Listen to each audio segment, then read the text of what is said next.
Le romantisme est une illusion, l'amour est une construction. Le romantisme, tel que véhiculé par les contes, les films ou les réseaux sociaux, est une vision idéalisée de l'amour. Il promet des émotions intenses, des élans passionnés, une fusion magique entre deux êtres. Pourtant, cette image est souvent trompeuse, car elle repose sur des attentes irréalistes. À l'inverse, l'amour véritable ne surgit pas soudainement, il se bâtit avec le temps, l'engagement, la communication et les efforts quotidiens. L'amour durable n'est pas une flamme qui brûle sans fin, mais une construction patiente, nourrie par la volonté commune d'avancer ensemble, malgré les hauts et les bas. Bienvenue sur ma chaîne Confidence, avant le mariage, un espace doux. Ici, on parle d'amour, mais pas celui des contes. Celui qu'on construit avec patience, foi et parfois des larmes.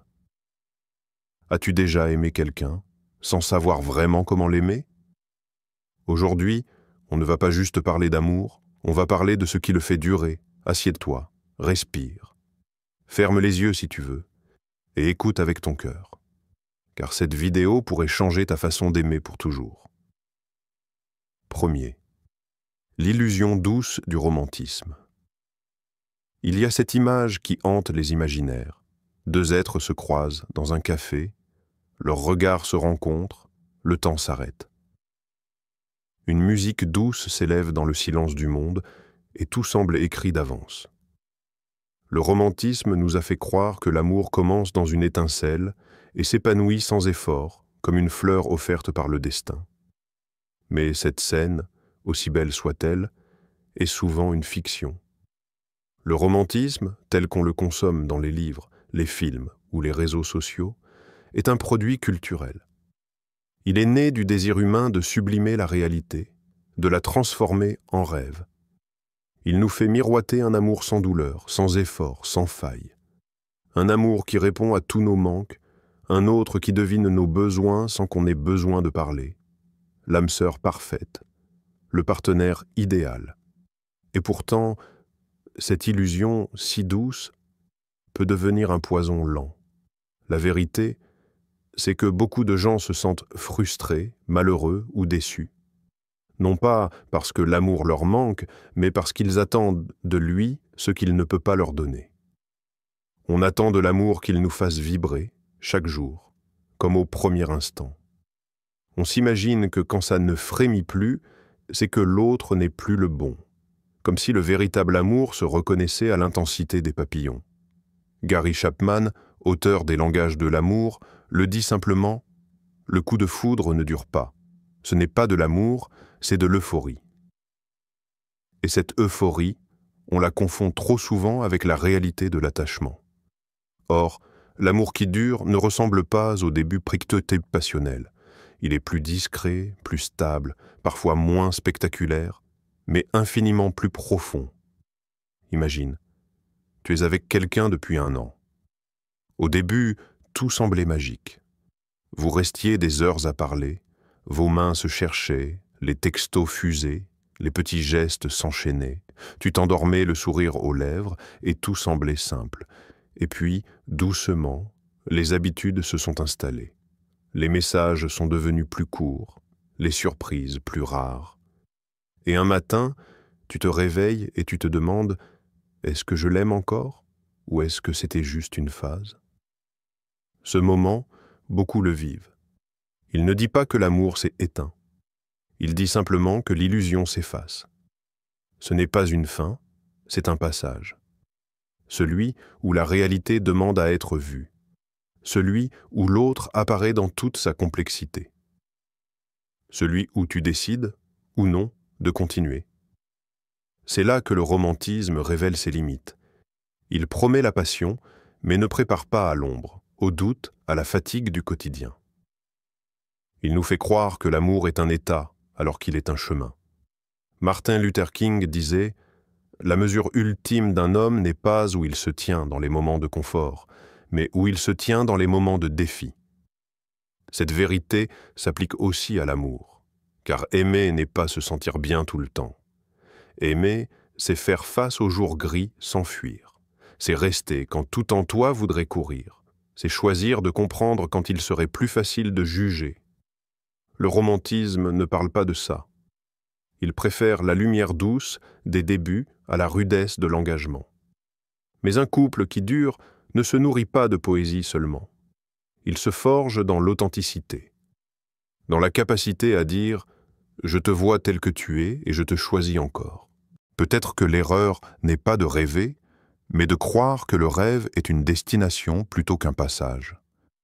Peut-être qu'aimer vraiment commence quand on désapprend ce qu'on croyait savoir sur l'amour, quand on arrête de chercher une perfection qui n'existe pas, quand on accepte que l'autre n'est pas là pour nous combler, mais pour marcher à nos côtés.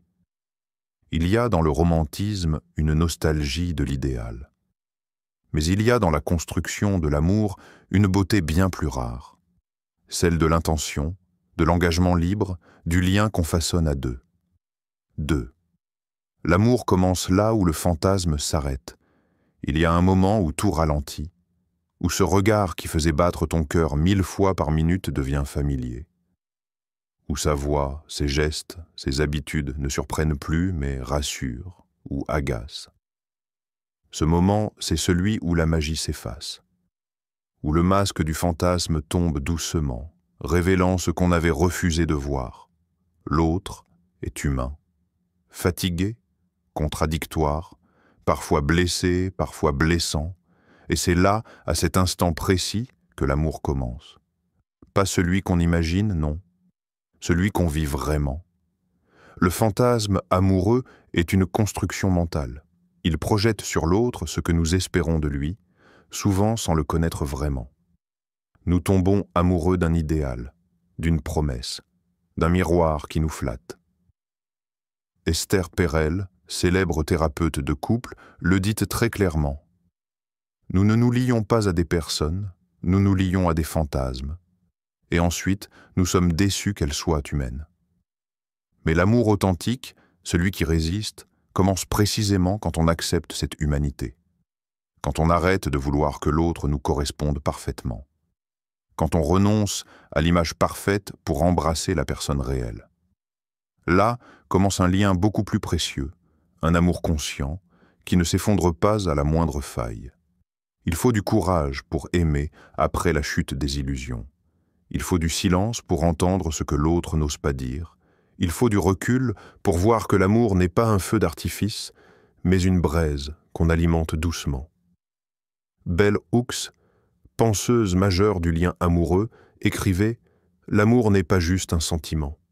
C'est une action, une intention, une décision. » Et cette décision, on ne la prend pas dans l'extase du début.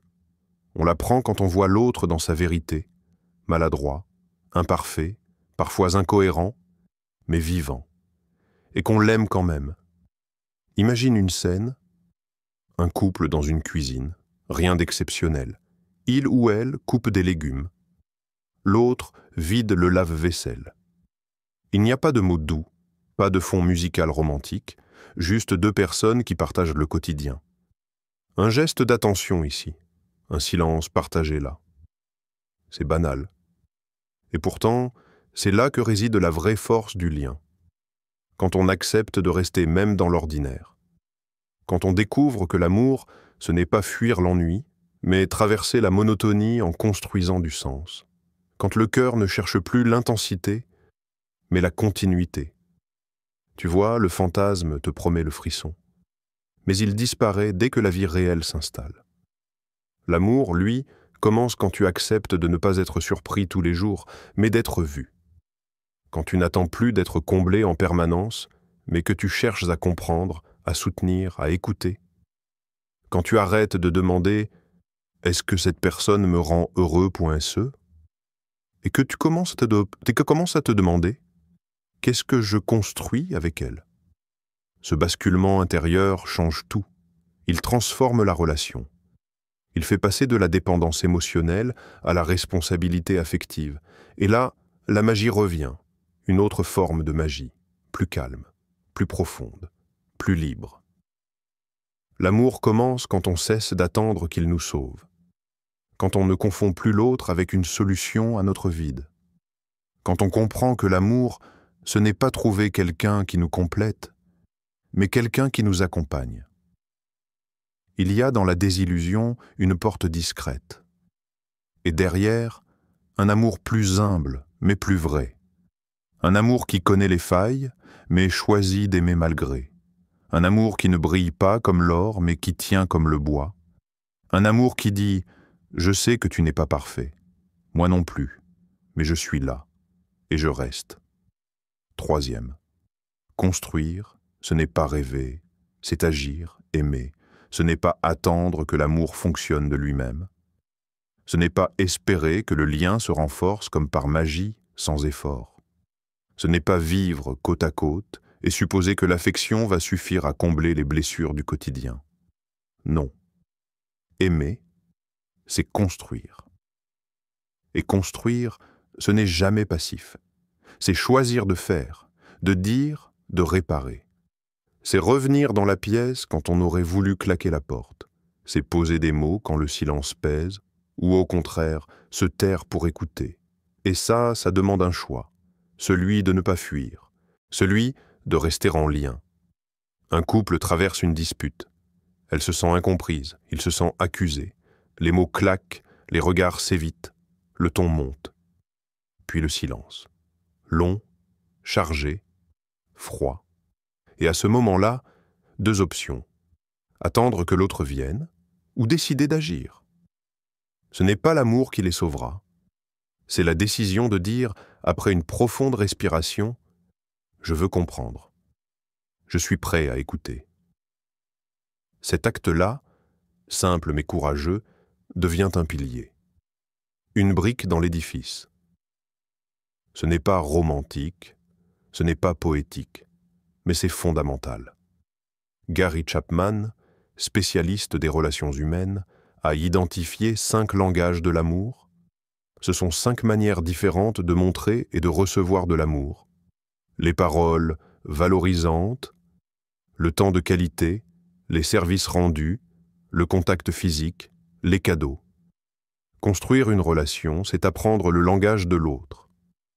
Ce n'est pas imposer sa façon d'aimer, mais écouter comment l'autre ressent l'amour. Ce travail, ce n'est pas du rêve. C'est de la connaissance active, de l'attention quotidienne, un vrai apprentissage. Et quand on commence à aimer comme l'autre comprend l'amour, la relation s'éclaire autrement. Construire, c'est ralentir. C'est comprendre que l'amour ne pousse pas dans l'urgence. C'est accueillir l'imperfection de l'instant. Parfois, l'autre te dira quelque chose qui te heurte, ou bien il ou elle s'enfermera dans le silence. Tu te sentiras rejeté, mis de côté, et ton ego voudra réagir, vouloir avoir raison, exiger une réponse, faire mal pour se protéger. Mais là, l'amour appelle à autre chose, à écouter la peur derrière la colère, à voir la douleur derrière le reproche, à offrir la présence plutôt que le jugement. C'est ça, bâtir l'amour. Non pas sur la réaction, mais sur la conscience. Construire l'amour, c'est comme bâtir un jardin secret à deux. Au début, il n'y a rien, juste un terrain vague. Tu viens avec ton passé, tes peurs, tes habitudes, l'autre aussi. Vous ne savez pas encore ce que vous ferez pousser, alors vous plantez. Une confiance, un rire partagé, une habitude du soir. Vous arrosez, un mot doux, un effort, un silence respecté. Et un jour, vous voyez que quelque chose pousse. Ce n'est pas un conte de fées, ce n'est pas toujours coloré, mais c'est vivant, et ça vous appartient, c'est à vous deux. Ce jardin-là, aucun romantisme ne peut le créer à votre place. Il faut vos mains, votre patience, vos racines. Construire l'amour, c'est prendre une décision claire. Je ne suis pas là pour être parfait, je suis là pour être vrai, pour être là, pour grandir avec toi. C'est faire équipe. Pas pour éviter les disputes, mais pour mieux les traverser. C'est poser les questions qui dérangent. Qu'est-ce que tu ressens vraiment? Qu'est-ce que je peux faire pour t'aider? Est-ce que tu te sens respecté, à mes côtés, et accepter les réponses? Même si elles piquent, parce qu'elles éclairent, parce qu'elles nous font avancer, citation de clôture, sans conclusion. Le psychologue Scott Peck a écrit « L'amour, c'est la volonté de s'investir pour le bien de l'autre, même si cela demande de l'effort, même si cela coûte. » C'est exactement ça. Construire, ce n'est pas attendre que l'amour nous tombe dessus. C'est agir avec amour, même quand on n'en ressent pas immédiatement la récompense. 4e. L'amour mûrit dans les épreuves. Ce n'est pas dans les jours calmes qu'on découvre ce que vaut une relation. C'est quand le ciel se couvre, quand l'angoisse entre sans prévenir, quand le doute tord les tripes, quand l'un pleure et que l'autre ne sait pas quoi dire. C'est là, dans le creux de la vague, que l'amour est mis à nu. Tu ne peux pas toujours prédire la tempête. Elle vient parfois sous forme d'un deuil, d'une maladie, d'une crise existentielle ou d'un silence prolongé. Mais ce qui fait la grandeur d'un amour, ce n'est pas d'avoir échappé à la souffrance, c'est d'avoir traversé l'épreuve à deux. Un soir, il rentre plus tard. Elle ne pose pas de questions, mais son regard est à l'effroi. Il sent qu'il y a un mur. Elle, de son côté, se sent incomprise, vidée. Ils dorment dos à dos sans un mot. C'est dans ces instants-là qu'une vérité s'écrit. Aimer, ce n'est pas toujours être aligné. Aimer, ce n'est pas ne jamais se heurter. Aimer, c'est choisir de tendre la main, même quand elle tremble, et parfois, la main ne vient pas. Alors l'épreuve devient plus profonde. Elle force à revoir ses attentes, ses blessures, ses besoins. C'est douloureux. Mais c'est là que l'amour, le vrai, grandit. Martin Luther King disait « La vraie grandeur d'un être humain ne se révèle pas dans les moments de confort, mais dans les moments de défi et de controverse. » Il en va de même pour l'amour. Ce n'est pas quand tout roule qu'on voit la force d'un lien, c'est quand la relation est secouée et qu'elle résiste. Quand les promesses ne sont pas des mots, mais des actes. Quand la colère ne détruit pas, mais enseigne. Quand les fissures deviennent des lieux de croissance. Esther Perel va encore plus loin. Ce n'est pas l'absence de conflit qui fait la solidité d'un couple, c'est la manière dont il s'en relève. L'amour, quand il est jeune, est une flamme. Il danse, il attire, il réchauffe. Mais parfois, un vent violent souffle, et la flamme vacille. Elle pourrait s'éteindre. Mais si les cœurs restent proches, si les âmes se protègent mutuellement, alors la flamme devient braise, moins visible, moins bruyante, mais plus forte, plus tenace. Les épreuves ne détruisent pas l'amour. Elles l'épuisent parfois, elles le questionnent. Mais elles le purifient aussi.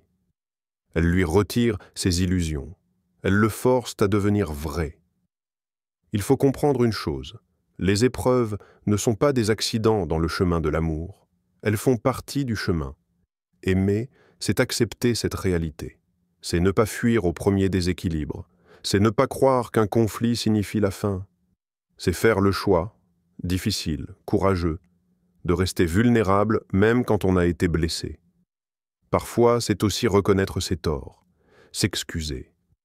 Reconstruire la confiance perdue, pas à pas, comme on reconstruit un pont après une inondation. Il n'y a pas d'amour solide sans tempête. Tu verras, c'est dans les nuits les plus froides que l'amour apprend à réchauffer.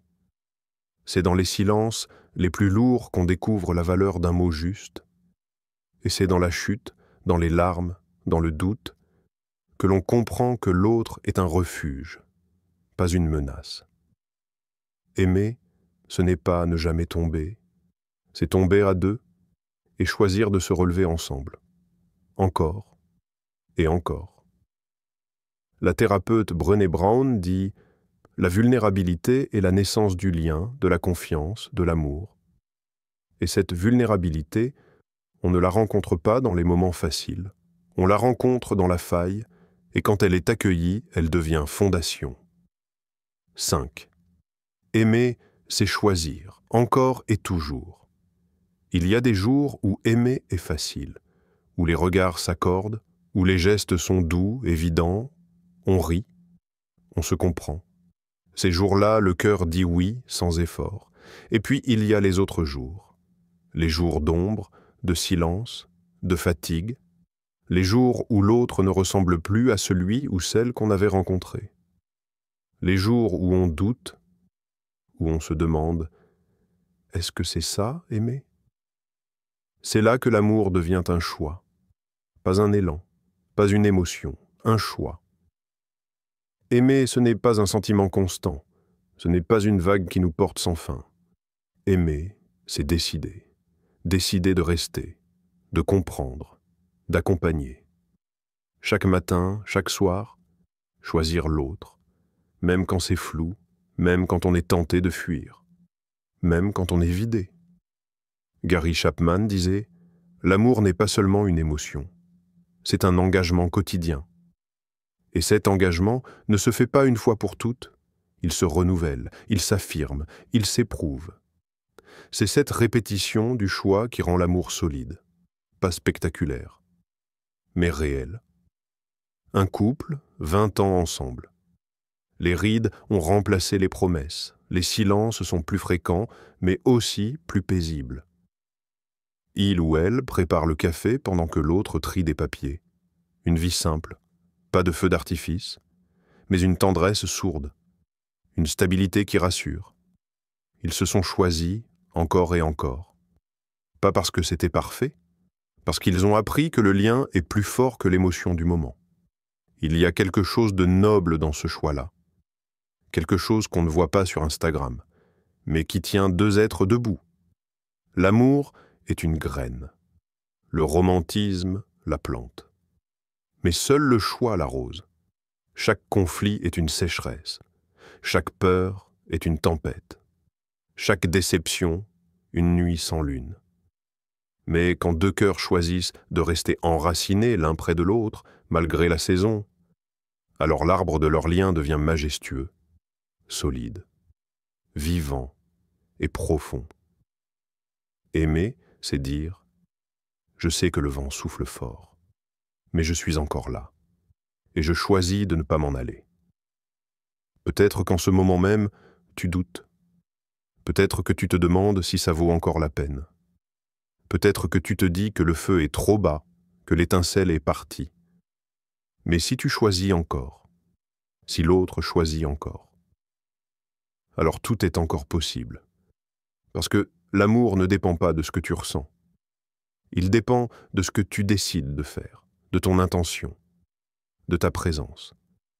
Et cette présence, même fragile, vaut infiniment plus que n'importe quel rêve. La psychologue Harriet Lerner a cette phrase magnifique. « Aimer, ce n'est pas rester collé à l'autre. C'est le choisir librement, encore et encore, dans la vérité et la maturité. Et c'est dans ce choix, humble, silencieux, quotidien, que deux âmes cessent d'être des amoureux passagers et deviennent des partenaires de vie. » 6. L'amour véritable, ce n'est pas trouver la bonne personne. C'est devenir deux artisans du même lien. On grandit avec l'idée que quelque part, quelqu'un nous attend. L'âme sœur, la moitié parfaite, celle qui viendra réparer nos manques, deviner nos besoins, combler nos blessures. Mais cette idée est douce, oui, et pourtant profondément trompeuse. Car l'amour ne nous est pas donné tout fait. Il ne se trouve pas comme on découvre un trésor caché. L'amour se construit, se façonne, il se cultive. À deux. Il n'y a pas de bonne personne. Il y a deux personnes imparfaites, avec des cicatrices, des doutes, des silences, des maladresses. Deux êtres humains qui choisissent de s'accueillir, non pas dans leurs idéaux, mais dans leur réalité. Et si l'un attend que l'autre fasse tout, ça ne marche pas. Si chacun attend que l'amour tombe du ciel, il s'épuise. Mais s'ils se regardent vraiment, s'ils décident ensemble d'apprendre, d'échouer, de recommencer, alors l'amour devient une œuvre. Pas un miracle. Une œuvre. Imagine une maison en construction. Les fondations sont posées dans les premiers regards, les premiers élans, les premiers frissons. Mais ensuite, il faut des murs, des fenêtres, des portes ouvertes. Il faut du ciment, des paroles vraies, des mains tendues, des pardons. Et parfois, il faut tout refaire. réparer une fuite, consolider un pilier, changer la toiture, pas pour que ce soit parfait, mais pour que ça dure. Aimer, c'est être deux artisans, pas deux rêveurs. Alors pose-toi cette question. Est-ce que tu veux rêver d'un amour parfait ou marcher avec quelqu'un pour construire un amour vrai? Parce que dans le vrai, il y a de la fatigue, oui. Il y a du silence parfois. Mais il y a aussi du calme, de la profondeur, une paix. Un lien qui ne dépend plus de ce qu'on ressent, mais de ce qu'on choisit. Un lien qui te fait grandir, pas juste frissonner. On ne tombe pas amoureux. On apprend à aimer. On apprend à rester, à se transformer, à faire de la place, à faire la paix. Et quand deux âmes choisissent ensemble de bâtir au lieu de fuir, alors l'amour n'est plus une illusion, il devient un refuge, un espace sacré, un foyer intérieur. Aimer, ce n'est pas se regarder l'un l'autre, c'est regarder ensemble dans la même direction. Antoine de Saint-Exupéry, 7. Le véritable amour ne cherche pas à prendre, il apprend à offrir. Quand on entre dans une relation, on ne le dit pas toujours à voix haute, mais on espère. On espère être aimé comme on veut, être compris sans devoir tout expliquer, être porté sans fatigue. Mais l'amour n'est pas une demande. L'amour n'est pas une attente. L'amour, dans sa forme la plus pure, est une offrande. Pas un sacrifice, une offrande. Le romantisme fait croire que l'amour est fait pour combler. Mais en réalité, l'amour commence là où on ne cherche plus à combler mais à accompagner. Tu n'es pas là pour guérir l'autre. L'autre n'est pas là pour te réparer. Vous êtes là pour vous accueillir. Et dans cet accueil, tu offres. Un regard qui ne juge pas. Une présence qui rassure. Une écoute qui ne cherche pas à gagner. Tu offres ton attention, ton silence, ton pardon. Et parfois, juste ta main. Le véritable amour ne fait pas de bruit. Il n'a pas besoin de déclarations publiques. Il n'a pas besoin de likes. Il est là, dans les gestes discrets, dans l'assiette qu'on prépare, dans le message qu'on envoie juste pour dire « je pense à toi », dans l'effort qu'on fait pour comprendre, même quand c'est compliqué. Aimer, c'est donner sans comptabilité émotionnelle, c'est ne pas dire « je t'ai donné, maintenant c'est ton tour », c'est dire « je t'offre, parce que j'ai choisi de t'aimer ». Parfois, tu seras tenté de demander « et moi, qui m'aime ? Qui me comprend ? Qui m'écoute ?» Et tu auras raison. Mais l'amour véritable n'oublie pas que s'aimer soi-même, c'est aussi apprendre à aimer mieux l'autre, sans t'effacer, sans t'oublier, mais en gardant une boussole intérieure claire. Je donne, non pas pour être aimé en retour, mais parce que c'est ma vérité d'aimer. On reconnaît le véritable amour à ce qu'il nous rend meilleurs, sans jamais nous forcer à changer. Anonyme. Le romantisme te demande « qu'est-ce que tu ressens ?» L'amour te demande « qu'est-ce que tu donnes ?» Et quand deux êtres offrent leur temps, leur attention, leurs failles, leurs forces, alors un lien naît, pas une illusion, pas un conte, un lien solide, silencieux, vivant. Aimer, ce n'est pas chercher à être comblé, c'est apprendre, chaque jour, à offrir sans se perdre. Et c'est dans cette offrande, dans cette danse discrète, que l'amour trouve enfin sa vérité. Merci d'avoir partagé ce moment avec moi. Si cette confidence a touché quelque chose en toi, alors n'oublie pas, tu n'es pas seul, sur ce chemin. Prends soin de ton cœur. Il est plus sacré que tu ne le crois. Et rappelle-toi, aimer, c'est aussi apprendre à se réparer. Si tu as écouté jusqu'ici, alors peut-être, ton âme avait besoin d'entendre cela. Que ton futur soit rempli de lumière, d'authenticité et d'un amour qui comprend. Partage cette vidéo avec quelqu'un que tu veux aimer mieux et abonne-toi, car ici, on continue à déposer nos vérités avant le mariage. À très bientôt pour une nouvelle confidence. En attendant, que ton cœur reste sincère et que ton amour devienne plus vrai que jamais.